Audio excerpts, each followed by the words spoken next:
تین اہم خبروں کے اوپر بات کریں گے۔ سب سے پہلی خبر، یحییٰ سنواری صاحب کو شہید کرنے کا بتایا جا رہا ہے، اسرائیلی میڈیا یہ بات کر رہا ہے کہ ان کو شہید کر دیا گیا۔ دوسری طرف بھارتی پروازوں کو آن لائن بم سے اڑانے کی دھمکیاں، یہ کس نے دی، کیا کارروائی ہوئی، اس کے اوپر بات کریں گے۔ تیسری، پاکستان سے خبر، آئینی ترمیمی پیکج اور اس کے اندر کیا ڈیولپمنٹ ہو رہی ہیں، اس کے اوپر بات کریں گے۔ پاکستان میرا اور آپ کا پاکستان، 17 اکتوبر 2024، تین اہم خبروں کے اوپر بات کریں گے۔ سب سے پہلی خبر، یحییٰ سنواری صاحب کو شہید کرنے کا بتایا جا رہا ہے، اسرائیلی میڈیا یہ بات کر رہا ہے کہ ان کو شہید کر دیا گیا۔ دوسری طرف بھارتی پروازوں کو آن لائن بم سے اڑانے کی دھمکیاں، یہ کس نے دی، کیا کارروائی ہوئی، اس کے اوپر بات کریں گے۔ تیسری، پاکستان سے خبر، آئینی ترمیمی پیکج اور اس کے اندر کیا ڈیولپمنٹ ہو رہی ہیں، اس کے اوپر بات کریں گے۔ سب سے پہلی خبر اور سب سے امپورٹنٹ خبر جو ابھی تھوڑی دیر پہلے موصولی، جس میں بتایا جا رہا ہے کہ اسرائیلی فوج کے بیان میں کہا گیا کہ وہ اس امکان کی جانچ کر رہے ہیں کہ غزہ کی پٹی میں ایک کارروائی کے بعد حماس کے رہنما یحییٰ سنوار کو ہلاک کر دیا گیا۔ اسرائیلی فوج کے مطابق کارروائی میں 3 عسکریت پسندوں کو نشانہ بنایا تھا، جس کے بارے میں یہ بھی بتایا جا رہا ہے اس مرحلے پر 3 افراد کی شناخت کی تصدیق نہیں کی جا سکتی۔ اسرائیلی فوج کے بیان میں یہ بھی کہا گیا کہ جس عمارت میں 3 افراد کو نشانہ بنایا گیا، اس میں یرغمالیوں کے موجود ہونے کے کوئی آثار نہیں ملے۔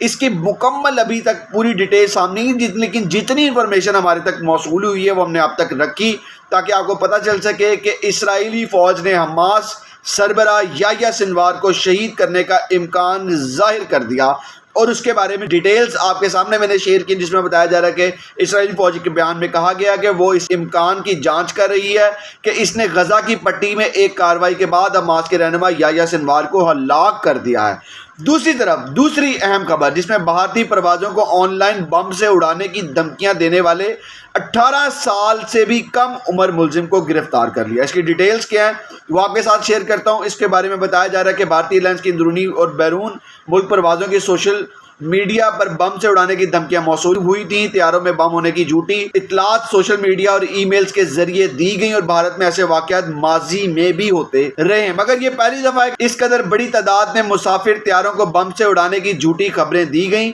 لیکن بھارتی ایویشن اور سیکورٹی کام کے مطابق بم کی جھوٹی اطلاع دینے والوں کی نشاندہی کر لی گئی ہے، اور اس حوالے سے مزید تفصیلات جاری کر دی گئی، جس میں بتایا یہ جا رہا ہے کہ اس 18 سال سے کم عمر ملزم کو گرفتار کر لیا گیا ہے۔ تیسری اور پاکستان سے جو اہم خبر وہ یہ ہے کہ آئینی عدالت کی بجائے اب آئینی بینچ بنایا جائے گا، اور پارلیمانی کمیٹی کا اجلاس میں اتفاق ہو گیا۔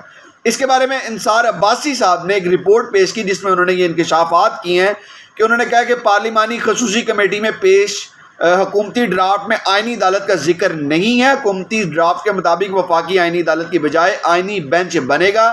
آئینی bench per P T I سمیت کسی جماعت کا اعتراض نہیں ہے۔ انہوں نے یہ بھی کہا کہ حکومت آئینی عدالت کے قیام کے مسودے سے پیچھے ہٹ چکی ہے۔ آئینی بینچ کی تقرری جوڈیشل کمیشن کرے گا۔ ڈرافٹ میں جوڈیشل کمیشن کے عمل کو بھی ری کانسٹیٹیوشن کرنے کی تجویز دی گئی ہے۔ ڈرافٹ میں چیف جسٹس کی تقرری کے معاملے پر 3 سینئر ججز سے کسی ایک تقرری کی تجویز ہے۔ ڈرافٹ کے مطابق پارلیمانی کمیٹی 3 سینئر ججز کے نام تجویز کرے گی۔ انہوں نے یہ بھی کہا کہ پارلیمانی کمیٹی کی عدت کو بھی بدلا گیا ہے، اور پارلیمانی کمیٹی اپنی تجویز وزیر اعظم کو بھیجے گی، صدر کے دستخط سے نوٹیفائی ہو جائے گا۔ ڈرافٹ کے مطابق جوڈیشل کمیشن کی تشکیل میں 6 ججز شامل کرنے کی تجویز کی۔ ڈرافٹ کے مطابق جوڈیشل کمیشن میں وزیر قانون، اٹارنی جنرل، ایک سپریم کورٹ کا ریٹائرڈ جج اور کچھ وکلاء ایم این اے اور سینیٹر کو شامل کرنے کی تجویز کی گئی ہے، اور اس کے بارے میں 90 روز تک دوہری شخصیت رکھنے اور اس کے بعد استعفیٰ دینے کی تجویز پی ٹی آئی کے تحفظات ہیں۔ جے یو آئی ایف کا کہنا ہے کہ اس وقت سینیورٹی کی بنیاد پر چیف جسٹس کی تقرری کی بجائے اس کے بعد 3 ججز والی بات کی جائے۔ ڈرافٹ میں چیف جسٹس کی تقرری کے معاملے پر جے یو آئی ایف کو تحفظات ہیں، اور اس میں یہ بھی کہا گیا کہ آئینی بینچ کے معاملے پر پی ٹی آئی مان جائے گی، اور اجلاس کل 12:30 بجے دوبارہ ہوگا۔ یہ اہم 3 خبریں تھیں، جس میں سب سے امپورٹنٹ اور آج کی جو بریکنگ نیوز تھی وہ میں آپ کے ساتھ سب سے پہلے شیئر کر چکا ہوں۔ وہ یہ تھی کہ اسرائیل فوج نے حماس کے سربراہ یحییٰ سنوار کو شہید کیے جانے کا امکان ظاہر کر دیا گیا ہے۔ اسی کے ساتھ اپنے میزبان پیر مہر کو اجازت دیں، اپنا خیال رکھیں، خدا حافظ۔